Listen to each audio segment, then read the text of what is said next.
Hello everyone, my name is the Mad Scorpion and welcome to another reset update for Xur on another Friday, the 28th of March 2025. Now getting right into it, there is a wide variety of usefulness in his options for today. The first is the MIDA Catalyst, which at this point, it rewards you with unflinching, which is, I think no distractions, which is essentially unflinching. You aim for a while, you get reduced flinch, which I'd say is useful, but then again, it is only useful in the Crucible, which is pretty much the only place that MIDA, I would say, is exactly useful for. But moving on, next is one that I would definitely say is worth picking up because I think it may be absolutely rare, and that is the fourth Horseman Catalyst. What it does, it expands the magazine size by 1 round, it increases the reload speed, and the way Force Horseman works is the more consecutive shots that go off, the more damage each one does. So this overall just improves damage as a total, kind of like the same way Izunagi's Burden does. And at the same time, I don't think this is earnable from any particular source. This was available during Season of the Worthy from the exclusive seasonal activity at the time, but then that went away, and I'm not sure if it got melded into Nightfalls and Strikes. I'm not 100% certain. So this is definitely one I would say get now, because it's entirely possible it's not obtainable anywhere else. I'm not entirely sure, though. Next, in terms of armor, we have the Foe Tracer, which got a rework that pretty much catapulted it into usefulness.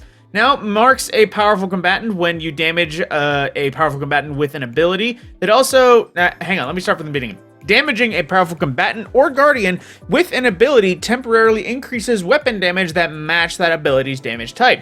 Defeating said marked target of that damage will match or create the elemental pickup. Most people eyed the first half of that to get a just free damage buff if you're pretty much running elemental matching builds.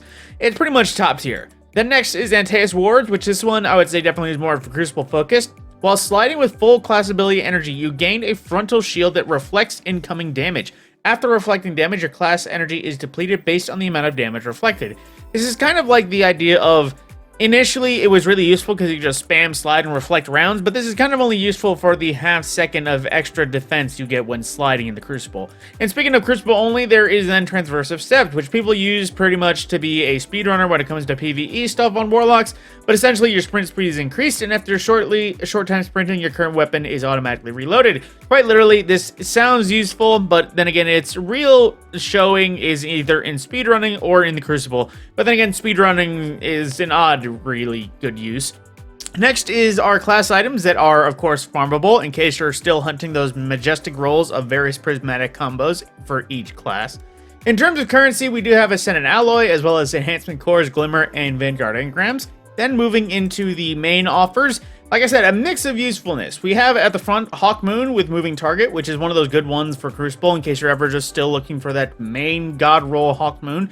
Then there is Cerberus +1, which in a similar state, I barely remember it getting reworked kind of recently, but also I don't know. But at the same time, its main perk is shooting 4 bullets at once. It has multiple different barrels to represent the different performance, and its spread shot package makes it so that aiming reduces the spread. And it does have a catalyst that you can see right here. After a final blow, you can convert it into a different mode that not only refills the mag a little bit, but it has a tighter spread, increased damage, and slower rate of fire. Essentially just slower rate of fire, more damage. But in the end, it's still kind of iffy. I'd never see it anywhere else. I'd literally never see anyone using it. And I still feel like this is one of those weapons that if they buff it to make it useful, it might be overpowered, and then they might have to nerf it again, and then it won't ever be used again. Next is the Wave Splitter, which is a kind of unique niche set of functionality. It has a laser that has 3 power levels that oscillate and let me just say fluctuate when the trigger is held down. It randomly rotates between those 3 power levels. But then its main perk is Supercharged Battery, where collecting orbit power will grant a period of maximum power that will start with an automatic reload, while sustained fire also suppresses targets. So it does have a Void 3.0 capability in addition to it, and not to mention randoms or automatic suppression just for an orb of power when orbs of power are so dime a dozen nowadays. This is certainly something that I would recommend in case you're looking for a new GM build that is trying to shut down enemy like Hive light bearers or otherwise powerful things that just need to be shut down. In that same respect, I think it does have, or doesn't have a catalyst, so there is always the exception for that. And lastly, there is the TLord, which is a king of machine guns right now with the bolt charge mechanic that was freshly introduced and integrated to TLord. Main perk being final blows with this weapon generate lightning strikes from above. Lightning strikes grant a stack of bolt charge, which you can get a lot through those. and is strong against overload champions naturally. With a buff of armor-piercing rounds, a regular perk of Feeding Frenzy on reload for every kill, then there is the lightning rounds, which the weapon fires faster and more accurately with sustained fire, and continuous damage generates stunning lightning strikes, which I believe that is just to say it generates more and more lightning strikes the faster you shoot. In that same respect, the catalyst makes is that with every lightning strike, the weapon is partially reloaded from its reserves. So it's essentially mini Actium. In addition, you could run Actium and essentially burn through all your ammo from full to empty and however long it takes to do it without ever reloading. So I definitely recommend TLord for anyone who has not gone out and gotten it before. In terms of our weapons, we have only one that actually seems to be craftable. The first is Friction Fire, a vertical frame precision SMG in the kinetic slot, auto-loading relenties, and a nifty setup, but not exactly overpowered. Then there is the Blood Feud, an aggressive frame stasis submachine gun from Season of the Plunder. This one is one of the craftable ones with an origin trait and all. Nifty enough, but I don't know if it's exactly worth your time, per se. Death Adder, which is a throwback from Season of the Arrival's refresh that was initially in Prophecy. Lightweight frame solar SMG. Nifty for the Crucible, not so much in PvE. Then there is the Stochastic Variable, which I love mentioning this one in the nowadays because it has an old perk from Vanilla of Destiny that doesn't exist. I don't know. This one actually does have it.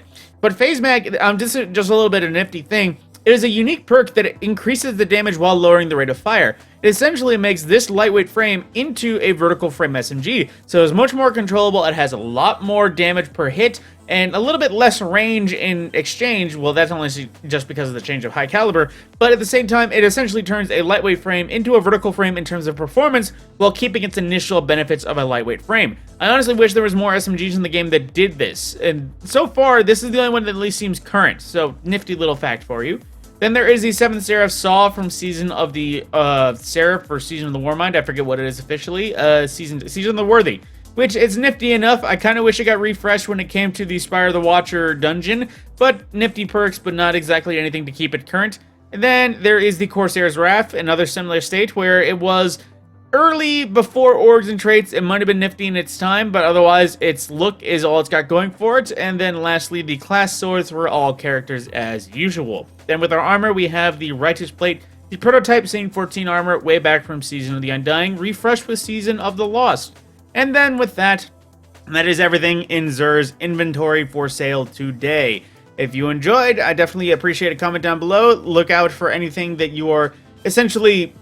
Let me say it this way. If there is something here that you have been looking for, be sure to let me know. I always appreciate being able to actually help anyone out in terms of finding something they may be not been able to acquire for some time. For that, I will see you in the next video.